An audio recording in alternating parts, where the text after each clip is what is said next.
Okay, let's be continuing more of this because where we last left off, we had some very creepy moments when it comes to the inside of the ritual warehouse. It has some torture devices. Learned a lot of creepy things that is very, very disturbing. Hopefully, I don't get mentally scarred. So let's continue reading. We descended the stone stairs, and all the people crowding the stream came into view.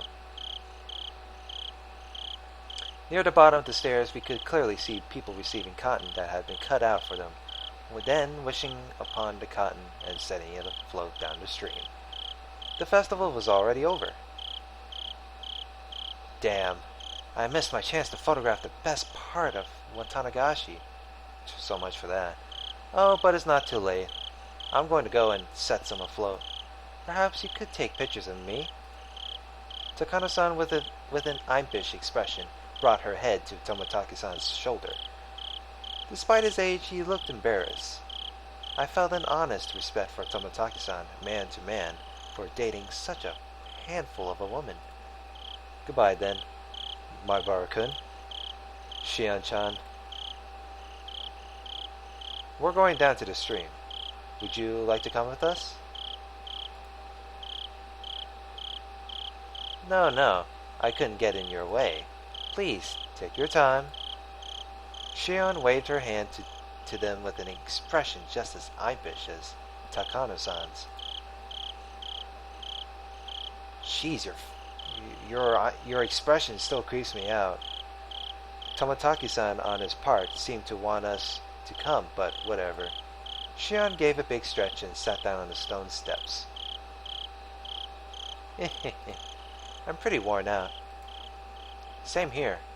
I'm exhausted too. Kei-chan, this is your first Watanagashi, isn't it? You go on. Don't mind me. I'm tired, so I'd like to stay away from the crowd. Yeah, if we were to go now, we'd barely slip into the end of the cotton drifting ceremony. My sister and your other friends might be looking for you too. Go on. Oh yeah, right.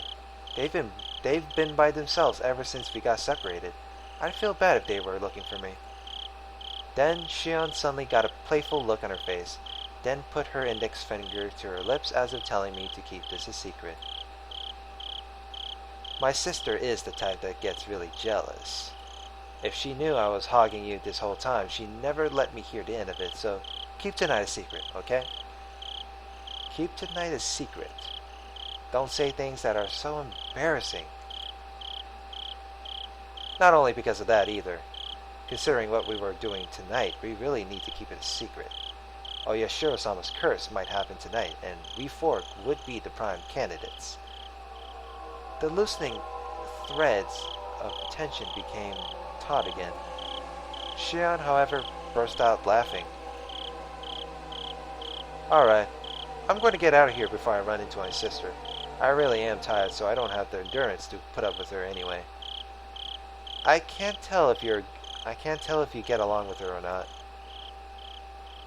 We get along. Yeah, right. Though she said that her vague expressions explained that there are a lot of oddities in a relationship between twins. I'm an only child, so I don't really get it. Make sure you get along with her, okay? Right.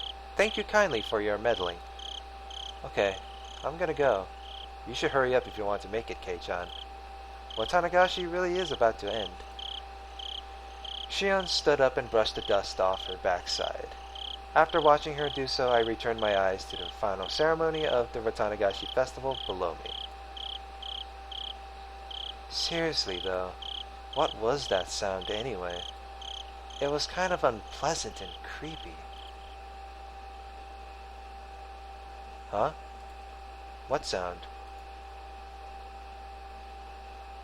The sound. You know, the banging noise. It was really loud, wasn't it? Whatever it was, I don't want to hear it. I was giving her a blank expression, so Shion stared hard at me. I stared hard at her, too. Sorry, Shion. Could you give me the short version? What was making noise? Wait, Kei-chan, it didn't bother you? When all's said and done, it was like we were speaking two different languages. Uh-oh. Shion, explain it to me, without jokes, from the beginning, will you? What's this about a noise? Kei-chan, you quit joking around too. Really, honestly, it didn't bother you? Neither of us was giving any ground, and both of us were staring at the other in disbelief. We were answering questions with more questions, with no sign of an actual conversation in sight. Baffled, I held in the urge to shout at her, and asked politely one more time. I'm going to ask one more time, okay? I'll ask the questions. Shion nodded silently. Okay, here goes. You said there was a sound. What are you talking about? The banging sound. It was like a kid was jumping up and down on floorboards, somewhere far away. It really didn't bother you? There was nothing to be bothered by. When did you hear this? I never heard anything. Wait, Kei-chan, are you serious? Shion, as if she didn't understand my plain and simple answer, pressed me further, her expression serious. I have no clue what she's talking about, but if it has Shion acting so like this, whatever it was, it gave me the creeps and sent a chill down my spine. It was while we were looking around the inside of the ritual storehouse with Takano-san, about the time she started her stories, I think it was, little by little, louder and louder, off and on. She heard a banging sound like a child jumping on distant floorboards? That can't be true. Don't start trying to scare me after all that. I didn't hear anything at all.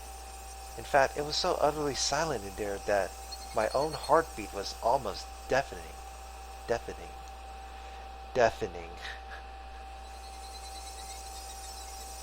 Please don't try to scare me either, Kei-chan. It was like something was making noise in time with Takano-san's scary stories, and I was totally creeped out the whole time. The chill rose from my spine to the back of my head. My blood turned cold as it crawled up my body. When it reached my head, my mind froze over. You and Takano-san weren't paying any attention to it at all, so I pretended not to hear it either, but you heard it, right? It happened a bunch of times, and it was really loud. Shion's eyes were begging me to tell her I heard it. I had no doubt, however, that my own eyes suggested something entirely different. You've gotta be kidding look. In that storehouse, we were surrounded by brutal ritual tools that looked like they were from another planet, listening to terrifying old stories. The whole time, Shion had been hearing a sound that we couldn't hear by herself. Should that make Shion, who heard it, tremble, or should it make me, who didn't hear it, tremble? I didn't know the answer to that at the time. For now, Shion seemed to have made that decision before I did. Ah! What are you laughing about? I really got you, Kei-chan. I was fibbing the whole time. What? Shion laughed, saying how easily scared I was, and clapped me on the back. Her smile seemed somehow artificial and actually made me feel worse. Then, after leaving me with 2 or 3 generic diplomatic goodbye phrases, she left almost like she was running away. All I could do was look after her, my mouth agape. At the end of the day, I didn't have a clue what was going on. Shion laughed it off and said she had been lying, but she couldn't possibly have been lying. Of course not. And now that I think back, Tomotaki-san said the same thing, didn't he? Wait, Shion, was this part of a joke? Or is it going to be legit and I'm going to be creeped out by this? I could clearly hear some noises like someone jumping up and down. I was getting pretty nervous. Tomotaki-san, the most neutral party present at the time, had said he'd heard something. Then, that noise. It was real? The banging sounds. Sounds as though a child was jumping up and down on some sort of floorboards far away. Or Yashiro-sama's curse, which happens every year, might happen again tonight. The most plausible victim candidates were Takano-san, Tomitaki-san, Shion, and me. The bustling of the people sounded farther away than I would have liked, and the sounds of the incense sounded too close for comfort. I'm near so much human warmth, and yet I can't ever go back there again. That was the ominous idea that sprouted in my mind. Then, all of a sudden, I was pounced on from behind, causing my heart to lurch. Ah! Oh, it's Rika. Keiichi, we found you. It was Rika-chan. When I turned around, Mion and Reina were there too. Mion sighed and said, "We finally found you. Now we just need to find Satoko." Everyone got split up this year. We should make sure we have somewhere to meet up afterwards next year. Oh. You're right. It's a festival, so we should all be together. I listened to Mion's happy declaration with a little bit of guilt. Keiichi, did you root for me while I was dancing? Ah, yeah. I saw it all. You did a great job all the way through. No mistakes either.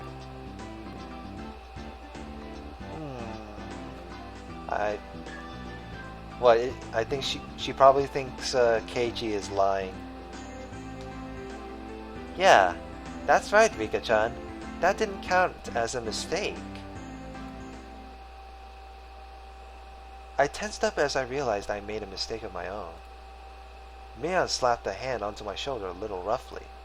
A gross sweat broke out over my whole body. Did you do it too, Kei-chan? Did you get some cotton and send it down the stream? Oh shit.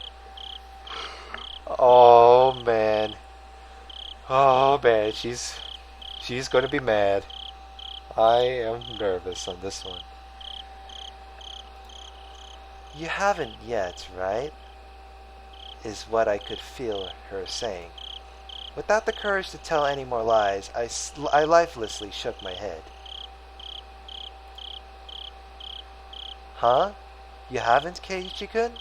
You should go now or it'll be over. It'll be over. Sorry. This is my first Watanagashi, so I don't really understand the rules and stuff. That's right. I'm sorry. Mion took my hand and we started walking down the stone steps.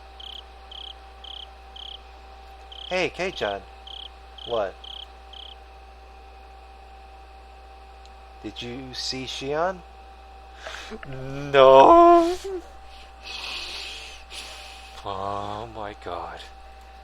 My heart skipped another beat. She knows. She knows. Why? My heart skipped another beat. Maybe Mion could sense my surprise through my hand. No, oh well, I sort of think I saw her. You two look so alike though, so it might have been you. You wouldn't have gotten that wrong. We're wearing different clothes. Right, I can tell. Huh? Oh, that's right. Mion's momentary silence was like a death grip upon me. I just can't do anything about that Shion. Well, it's her we're talking about, so we can just leave her be.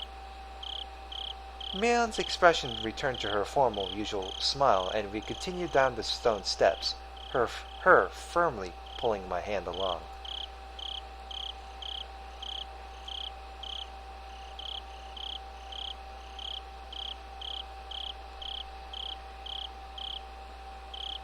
Am I supposed to be creeped out by this?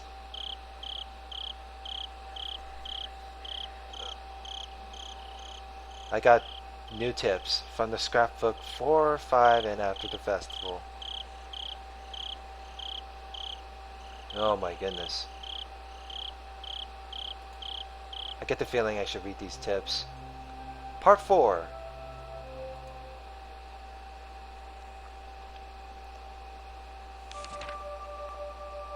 Watanagashi. The rite of Watanagashi is performed during a village festival every June even now, but reading back to its origin turns up a seriously sanguine ceremony. Originally, Watanagashi would happen at fixed intervals, and after receiving Oyashiro-sama's trust, they chose a sacrifice. Then the entire village would kidnap, demon away the person, and ceremonially dissect and devour them in a feast. The rules that determine the intervals are shrouded in mystery. This is because the ceremonies occurred extremely irregularly. There is a theory that it was determined based on astrological fortune-telling, but it isn't too convincing. The residents of ancient Onikafuchi village firmly believed that they were half man, half demon transcendents, and that they were more valuable than humans were, and they forced people within and without to accept that. Perhaps the act of kidnapping and eating people was done to prove that they were higher up on the food chain.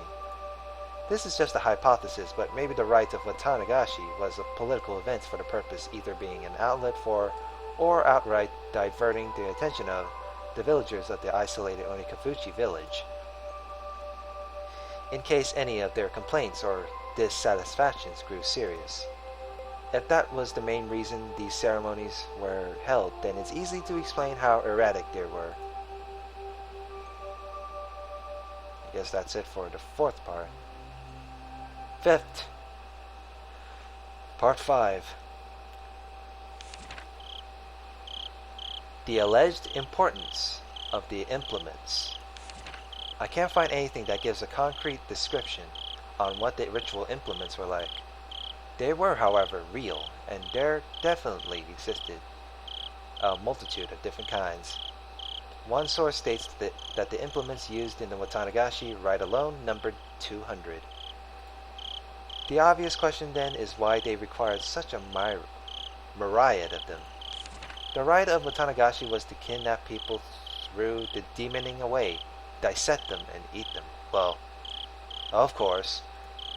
I believe the tools were for dissection and restraining, but 200 of them is far too many. Generally, tools evolve in such a way as to reach a solution for a certain problem. Once you've reached the ultimate goal, that is, attained a certain level of efficiency, the tools of evolution normally stops there. Regardless, why would they have created so many different kinds? One of the cultural elements responsible for diversification over time is that of entertainment. Tools used for entertainment would evolve over time and branch out. Unlike normal tools, reaching the ultimate goal would be more of a dead end, and in searching for the next goal, they would split into many different subtypes. So then perhaps it's not a stretch to suggest that these 200 plus implements had some entertainment value. This is just a hypothesis, of course, but maybe the human dissection process was viewed as a type of entertainment. The 3 families of old would develop one new implement, dissection tool, after another, and each was varied, novel, and attracted spectators to keep them from growing bored. It's not unimaginable. Excuse me. All of them have to be enshrined within that storehouse. There isn't much longer until the night of Watanagashi. Though its original intent has been lost, I will reveal the secrets of the traditional ceremonial night within the ritual storehouse. I can't restrain my excitement. Watanagashi cannot come soon enough.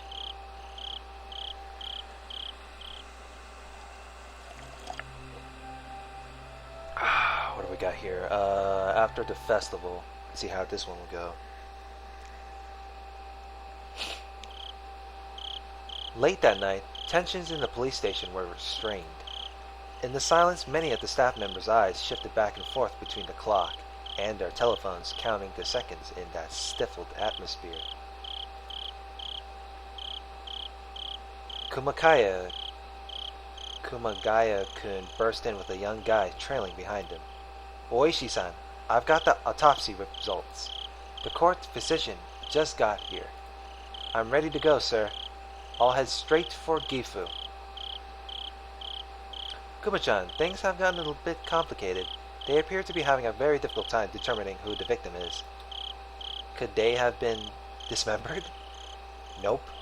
Cooked to a nice light brown. What? Oh my god. He spoke in sportive tones, but the meaning behind his words were heavy. The staff gave a collective sigh. All the way? Head to toe? Completely blackened, it seems. Probably smells terrible too. What a shame it is to be Gifu-san. Cooked with no possessions, then discarded outside the prefecture? At worst, it would have taken a week for the body to be identified. The fact that they sniffed it out tonight was huge. Komiyama-kun and a few others are performing a thorough night raid on the dentist in Okonomiya. All we can do is hope a tooth matches some medical records. Sorry. Could someone go buy me 2 or so boxes of ultra mild? The young guy answered in affirmation and darted out into the hallway. We did an excellent job finding it this year. It could be that the people who disappeared in past years were scattered outside the prefecture like this too. Then why not bury them, or sink them into the Sea of Japan, or Lake Biwa, or somewhere like that? Why though? Hasn't the pattern so far been one person dies and another disappears? Kuma-chan, the corpse was inside an oil drum, unrestrained and cooked. They probably burned them after strangling them. They knew it would be found. So what you mean is, from the beginning, they didn't want a person to disappear this year? Not so much that as they just aren't related. The person didn't disappear, in fact. Whoever did it seems to have wanted to make a show of it. You mean it could be a warning? He folded his arms and then heaved a long and heavy sigh. That might have been the case that had it happened in town. If they'd messed up, taking the victim far away and burning them alive wouldn't have been noticed. If they meant it as a warning, they should have done it closer to Hinamizawa. They wanted to emphasize the fact that they killed the victim, but instead of doing it somewhere for dramatic effect, they did it outside the prefecture. Did they want to emphasize it or hide it? Boy, I do wonder what Oyashiro-sama is up to this year. A telephone ring cut through the heavy silence. A staff member nearby snatched up the receiver. Oishi-san, it's Komiyama. They have it. The dental clinic in Okonomiya fixed the wisdom tooth 3 years ago. What about the records? Complete with x-rays. Well, I feel bad for waking up the dentist before dawn. Kuma-chan, get out there as soon as you get the records from Komiyama-kun. Will do.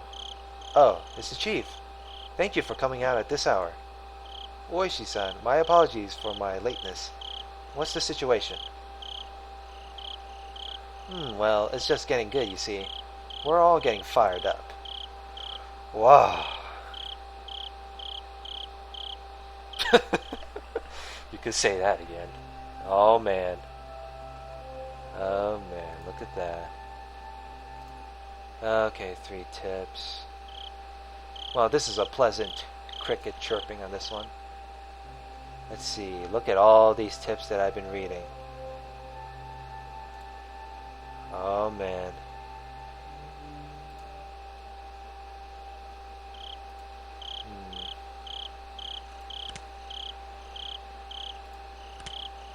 So that's the end of chapter 7. So we are on chapter 8. Oh man. I let out a great big yawn. It was like morning had arrived just as I got to sleep. As Mom set up breakfast, she gave me a pained smile. What's the matter, Keiichi? What time did you go to sleep last night? Well, I wanted to go to sleep at midnight, but I had some trouble with that. You were probably all worked up from the festival. No, that's not it. Crunch, crunch. I crunched down hard on the pickled radish to hide my embarrassment. After all that happened yesterday in our discussion about the sound Shion heard, that banging noise, like a child far away jumping up and down on a wooden floor, the story wouldn't get out of my head, so I had trouble sleeping. It was a long night, and I kept jumping at the slight sounds of faraway tree branches, which should have been either unhearable or too insignificant to notice. When I woke up to the morning sunlight and birds chirping, it made me feel pretty ashamed about it, but I felt far from refreshed this morning. Keiichi-kun, good morning. Huh? Keiichi-kun, your eyes are all red. Why is that? Why? He can't sleep past midnight, that's for sure. Oh hey, good morning. I didn't get much sleep last night, so I'm sleep deprived today. Ugh. The festival yesterday was a lot of fun. Reina's excitement took a long time to go to sleep, so I took a long time to go to sleep too. To sleep. In Reina's case, her excitement seemed to still be wide awake. They should have this kind of festival more often, so we can have lots of fun together again. Oh, yeah. Reina talking about the festival yesterday made me remember everything I had nearly forgotten from last night.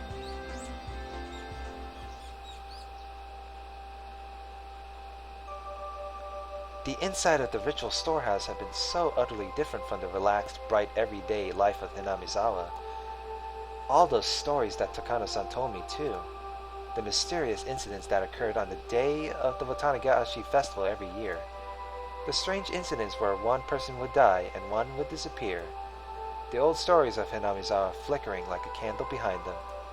The numerous and horrifying traditions of Onikafuchi village. The villagers with demon blood in them. The terrible cannibalistic feasts. The poor sacrifices kidnapped from human villages, victims of the Onikafuchi. To quell the rage of Oyashiro-sama, the ritual involving living sacrifices. There were also many others. There were so many stories that just remembering them put me in a foul mood. Most of them weren't fiction, either they were true. We didn't need to fear them just because they were real, though, since it all happened so long ago. Such a very long time ago.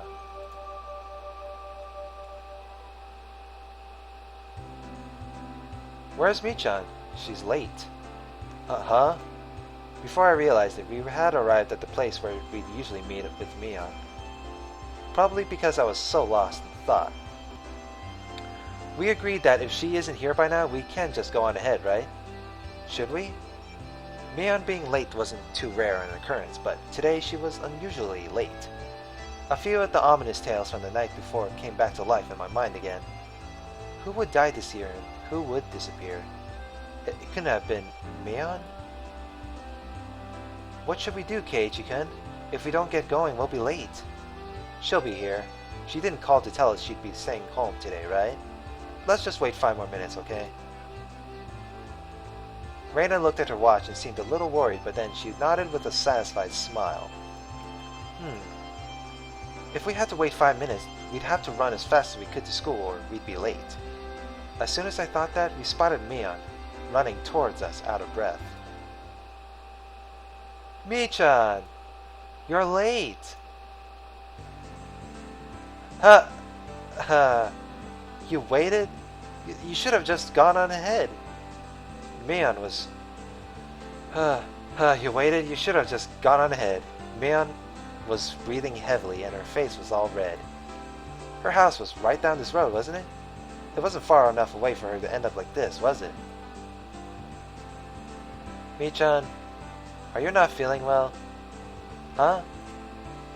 Now that she mentioned it, Reina pushed Mion's bangs away and put her hand up to her forehead. Reina, your hand is pretty cold. Michan, you're a little bit warm. It's no big deal. Give it half a day and I'll be as fit as a fiddle. Are you really okay? You don't have to push yourself, you know. What's this? Kei-chan, are you worried about me? Maybe. That's nice of you. That answer wasn't like Mion at all. She must have had it pretty bad. I just think you shouldn't push yourself so hard. We can tell the teacher you had to take the day off. I'm fine. I took some medicine. I think it's already working. No, not all medicine can work in an instant. It takes some effect, Billy. Mion forced an energetic expression onto her face and flexed her biceps at us. Okay, then let's go. Don't overdo it, but of course there's the time. What? We need to run or we won't make it. This morning sure is thrilling. Maybe it's just what I need to shake off this slowness. Let's run. Hey, wait, you're sick. Don't go overboard. Mion began to run vigorously anyway. Vigorously?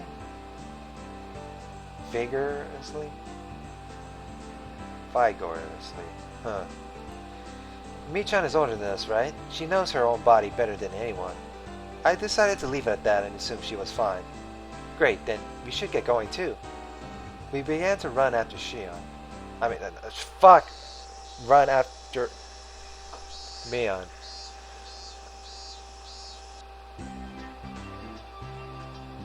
We began to run after Mion was I was supposed to say. Dang, I always get so confused. The school looked the same as always. The hours passed listlessly and my lack of sleep took its toll. If there was a sport where people competed by sleeping, I'd be world champion right now. Yeah, right. The trick to overcoming this sort of dangerous situation was to hold your pencil upside down. Why, you ask? So you don't draw strange patterns all over your notes while half asleep. If you were holding your pencil upside down, that wouldn't happen, would it? Bump, bump, bump. Bump, bump, bump.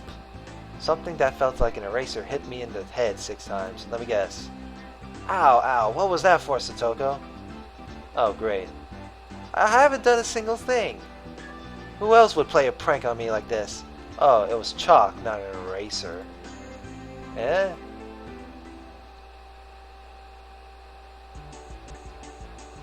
Behind me, like a female outlaw might hold razors, was the teacher's shadow, holding 3 pieces of chalk in each hand. Rumble, rumble, rumble. My Baru-kun, go and wash your face. Right. Gladly. That alone was enough to wake me up, but I flew out into the hallway as if shoved out by the pressure exuded by the teacher's sheer power.